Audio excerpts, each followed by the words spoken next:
Boa noite. O tema ciência e investigação volta a estar na ordem do dia. Ainda hoje o Primeiro-Ministro referia o sucesso de inúmeros investigadores portugueses, com inúmeras publicações e prémios em todo o mundo, e falou também do investimento que continua a ser feito na ciência em Portugal. É meu convidado José Manuel Mendonça, ele é o Presidente do INESC-TEC. Boa noite, bem-vindo. Boa noite. O Primeiro-Ministro fala em sucesso na investigação, mas foi um ano cheio de críticas de inúmeros investigadores, dizendo que, atenção, estamos a desinvestir e a estragar o trabalho que foi feito até aqui na excelência da ciência portuguesa. Em que ponto estamos? É evidente que o investimento na ciência é um investimento cujos resultados são medidos ao longo de muitos anos, décadas mesmo. E, de facto, nas últimas 2, 3 décadas foi feito um investimento sem precedente na ciência em Portugal, construindo um sistema de científico e tecnológico que não existia antes. Nos anos 70 praticamente não existia sistema científico e tecnológico em Portugal. Nem se imaginava que fosse possível. Nem se imaginava que fosse possível. De facto, houve uma aposta estratégica, um investimento sustentado em ciência, nas suas diversas vertentes, em qualificação de recursos humanos, em Portugal e, sobretudo, no estrangeiro, em investimento laboratorial, em atividades, projetos e até numa componente muito importante, que é tornar a ciência conhecida do cidadão e conhecida das empresas. Portanto, foi feito um caminho que levou a que a ciência tivesse uma crescente relevância social e mesmo até potencial impacto económico, e isso é determinante.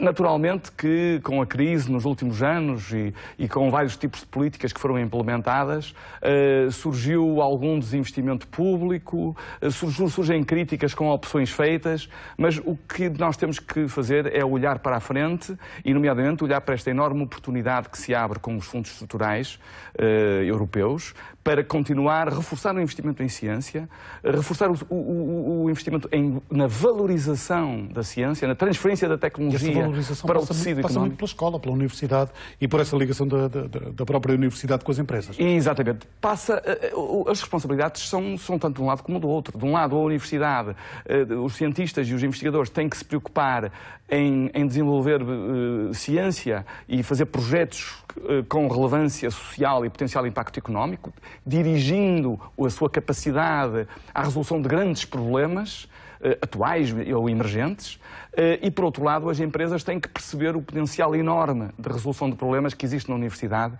e nos seus institutos de investigação, como é o caso do INESC-TEC, que é um instituto de interface da Universidade do Porto, do Politécnico do Porto, também ligado à Universidade do Minho, à UTAD e outras escolas, e cuja missão é precisamente fazer essa ponte entre o conhecimento científico e a inovação tecnológica nas empresas, nos hospitais, nas autarquias, na sociedade em geral. Só lá vamos ao vosso trabalho concreto do dia-a-dia. Entre os condecorados, amanhã está a título póstumo Mariano Gago. Esta medalha do 10 de junho será uma das mais merecidas dos últimos anos neste campo da ciência. Mariano Gago é uma personagem indiscutível. Digamos, em qualquer quadrante político, qualquer que seja a opinião sobre políticas de ciência, tecnologia, ele foi a pessoa que lançou e construiu o sistema tal qual o conhecemos hoje.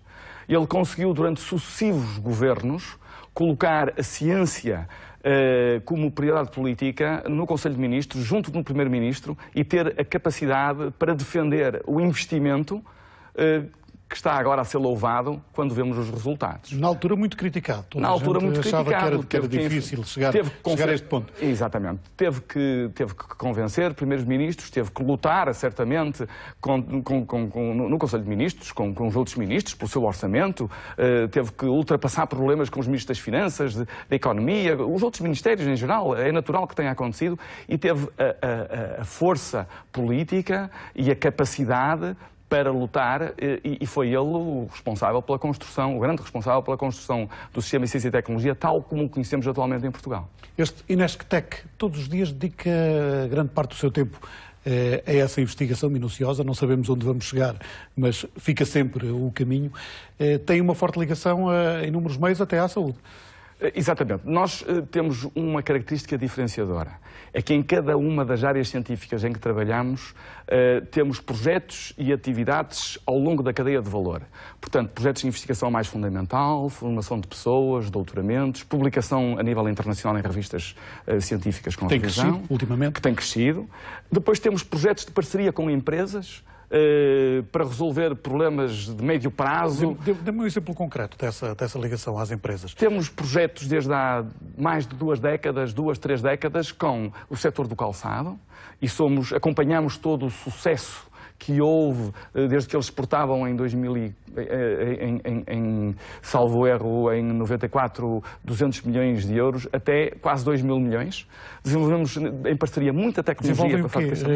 Ajudam, por exemplo, sistemas de planeamento de materiais? produção, máquinas de automação, sistemas de visão, detecção de defeitos, CAD/CAM, em várias áreas tecnológicas que conseguem colocar, que conseguiu, digamos, também dar origem a um cluster de bens de equipamento no calçado, em parceria com o Centro Tecnológico do Calçado, a Associação Empresarial do Calçado e as empresas líder, naturalmente. Portanto, sem esta investigação do INESC e muitos outros trabalhos, o sucesso do calçado não seria o que é. Não teria ido tão longe. Com a EDP temos projetos desde há 20 ou 30 anos, com a EFASEC, e com a INIL nós temos tido projetos com mais de 300 empresas, digamos, nos últimos 30 anos, e temos a consciência que partilhamos um pouco do sucesso, e é curioso que são as empresas exportadoras que competem com produtos e serviços no mercado internacional, aquelas que nos procuram e aquelas que são capazes de alavancar melhor o nosso conhecimento.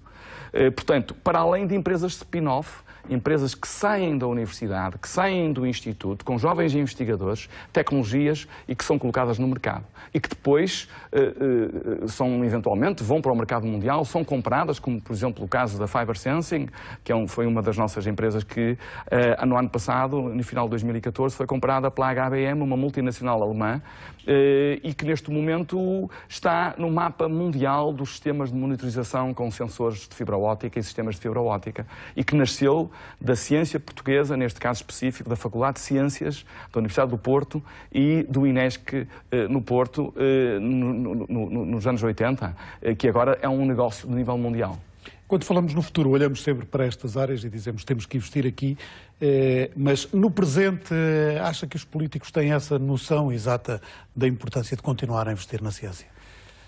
Eu acho que voltar ao início da nossa conversa. Eu acho que sim. Eu acho que quer o cidadão, quer os mídias, quer os políticos... O cidadão pode ter aquela ideia de que gasta-se dinheiro, mas aquilo não serve para nada. Pois serve. Já tivemos aqui 2 exemplos concretos. Exatamente. Há bocadinho falou no setor da saúde, que é um setor em que o cidadão tem uma sensibilidade especial, porque sendo... E onde vocês têm projetos interessantes. Nós temos projetos também no setor da saúde interessantes. Não foi das primeiras áreas em que nós começamos, mas temos projetos também na saúde, na robótica submarina, portanto, do mar, na exploração dos fundos marinhos, no ambiente, na cibersegurança, na segurança dos sistemas de informação, portanto, em múltiplas áreas. O cidadão sente o impacto e percebe, os políticos também e os mídias também. O grande problema é que os resultados de investimento em ciência são resultados de médio e longo prazo. E não se vêem nas eleições? Não se vêem no curto prazo, não se vêem nas eleições. Isto que agora está a ser, portanto, observado, estes resultados, os cientistas portugueses que se distinguem internacionalmente, a publicação, etc., foi o resultado do investimento feito há 20 anos, há 15 anos, há 10 anos, e é muito perigoso pensarmos que está adquirido, que já lá chegamos, que podemos ter como garantido uma presença internacional e uma capacidade de transformar a ciência em valor económico. Se deixarmos de investir mais a montante na ciência mais fundamental, nós, dentro de poucos anos, não teremos tecnologia e conhecimento diferenciador para passar para as nossas empresas. E, portanto, aquilo que tem sido, apesar de tudo, feito de muito bom pela internacionalização e pela capacidade competitiva dos produtos e serviços das nossas empresas, já citei algumas, mas poderia citar muitas outras, vamos dar conta daqui a meio dúzia de anos que, se investirmos em ciência mais fundamental, não teremos tecnologia e conhecimento para transferir para a sociedade. Estamos agora a colher os frutos desse tempo de bom investimento. Podemos ter depois anos maus daqui a uns anos. E temos que continuar a investir, porque o sistema agora é mais robusto, apesar de tudo, é mais internacionalizado, é mais competitivo, é avaliado e, portanto, diria eu que... Mas também é mais cobiçado. Podemos ter aqui alguns dos nossos cérebros a serem desafiados a trabalhar noutros laboratórios. Embora esta questão seja pacífica. Existe. Há portugueses a trabalhar nos grandes laboratórios de todo o mundo e há muitos estrangeiros muito bons que vêm trabalhar para Portugal. Existe. Nós, no ano passado, por exemplo, houve 222 jovens investigadores que saíram do Instituto, dos quais 35 com doutoramento, e que foram para as empresas nacionais e internacionais e para os centros de investigação nacionais e internacionais. E esse é um sinal de sucesso, sem drama. Isso é um sinal de sucesso. O que é que nós procuramos fazer?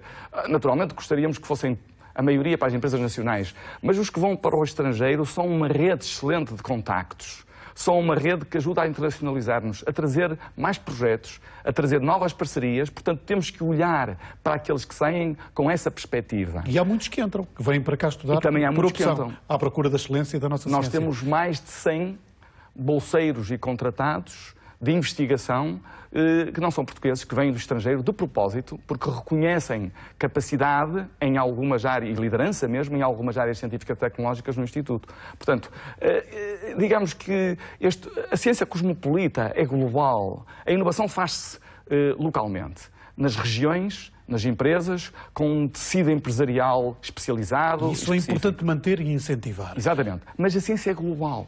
E nós temos que ter a capacidade não só de exportar a nossa ciência, como de importar a nossa ciência, de exportar os nossos cientistas e de importar cientistas. Agora, este equilíbrio entre saída e entrada é que tem que ser olhado, de forma a que o país não perca capacidades e não perca a capacidade, sobretudo, de transformação do tecido económico e de transformação da sociedade, que é importantíssima. Mas disse-me que saíram 200 e vieram 100.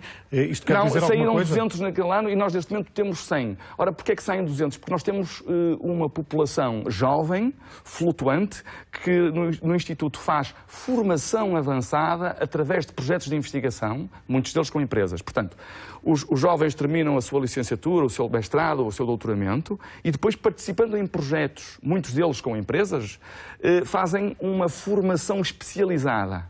E estão no Instituto 6 meses, 1 ano, 2 anos, 3 anos e depois nós não podemos acolhê-los todos.